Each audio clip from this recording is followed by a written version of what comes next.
प्रधानमंत्री नरेंद्र मोदी के साथ चल रहे इस शख्स पर पूरी दुनिया की नजर गड़ गई है।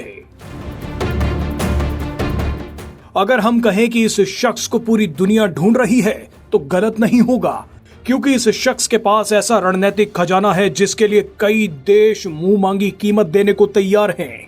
मगर ये ताकतवर शख्स पीएम मोदी के साथ है।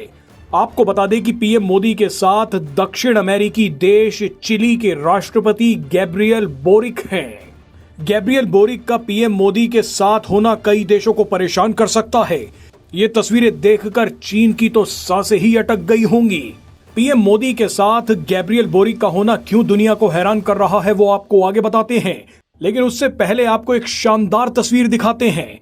पीएम मोदी के साथ चलते चलते राष्ट्रपति गैब्रियल बोरिक अचानक रुके और मुड़ गए। दरअसल गैब्रियल बोरिक पीएम मोदी के साथ चल रहे थे, तभी उन्हें भारत का तिरंगा दिखा।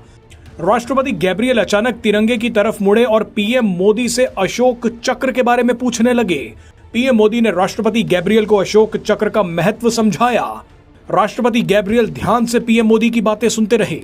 वैसे आपको जानकारी के लिए बता दें कि अशोक चक्र सारनाथ के अशोक स्तंभ से लिया गया एक गहरा नीला चक्र है जो धर्म का प्रतीक है, और इसमें 24 तीलियां हैं जो मनुष्य के 24 गुणों का प्रतिनिधित्व करती हैं। बहरहाल अब आपको बताते हैं कि पीएम मोदी के साथ गैब्रियल बोरिक की ये मुलाकात कितनी बड़ी सफलता है। भारत से 17,000 किलोमीटर दूर स्थित दक्षिणी अमेरिकी देश चिली के पास एक ऐसा खजाना है जो भारत को मालामाल कर सकता है। कई रिपोर्ट्स में दावा किया गया है कि चिली के पास दुनिया का सबसे बड़ा लिथियम भंडार है। बताया जाता है कि चिली के पास 10 मिलियन मैट्रिक टन से भी ज्यादा लिथियम है। दक्षिण अमेरिका में स्थित 3 देश लिथियम त्रिकोण यानी लिथियम ट्रायंगल बनाते हैं। ये 3 देश हैं अर्जेंटीना, बोलीविया और चिली। इन तीनों देशों के पास दुनिया का 54% लिथियम भंडार है और इन तीनों में भी सबसे ज्यादा चिली के पास है। आपको बता दें कि लिथियम भविष्य का ईंधन है।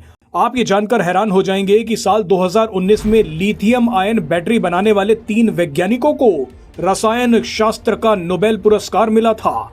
लिथियम कितना जरूरी है अब वो देख लीजिए। इलेक्ट्रिक कार हो या फिर स्मार्टफोन, लैपटॉप हो या फिर डिजिटल कैमरा या कोई भी बैटरी से बनने वाला प्रोडक्ट, इन सभी में लिथियम से बनी बैटरी का इस्तेमाल होता है।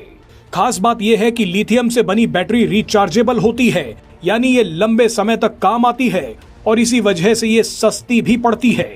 भारत अपनी लिथियम जरूरतों का बड़ा हिस्सा आयात करता है। 2020 से भारत लिथियम आयात करने के मामले में दुनिया में 4थे नंबर पर रहा।